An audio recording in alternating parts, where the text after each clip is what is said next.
Let me give you just a few examples. In 1980, Libertarian vice presidential candidate David Koch ran on a platform that called for abolishing the minimum wage. 34 years ago, that was an extreme view of a fringe party that had the support of 1% of the American people. Today, not only does virtually every Republican in Congress oppose raising the $7.25 an hour minimum wage, many of them, including Republican leaders like Mitch McConnell and John McCain, are on record for abolishing the concept of the federal minimum wage. Yeah, imagine that. Maybe the economy will be better off if we have opportunities for poor people. Oh, geez, did we not just have this national conversation? If only for the moral case here, if someone wants to work for $5 an hour and someone wants to employ them for $5 an hour, do you really think it's right to step in between and point a gun at them and say, if you do that, you're going to jail? Do you really think that's a good way to create opportunities for poor people?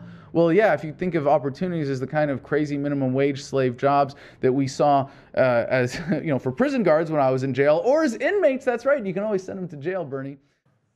Their view, what the Koch brothers said in 1980, and I believe it is their view today, quote, "We support repeal of all laws which impede the ability of any person to find employment, such as minimum wage laws."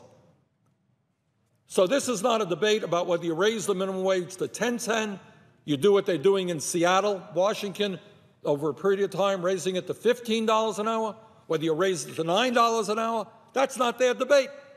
Their debate is we should repeal the concept of the minimum wage. And what does that mean in real terms?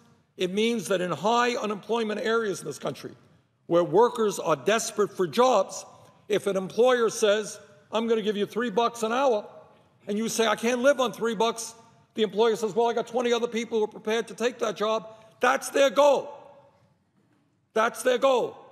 They do not believe the federal government should be involved in providing at least a minimum wage for the workers of this country.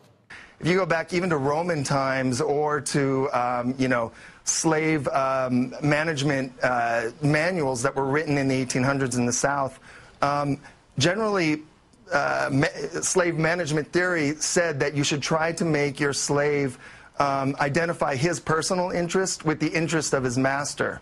And the way you do it is, have an outside enemy, or you make the slave think that you and he get along and see eye to eye on certain things, so that eventually the slave winds up adopting the master's own interest and painting the fence on his own because he thinks it's in his interest as well.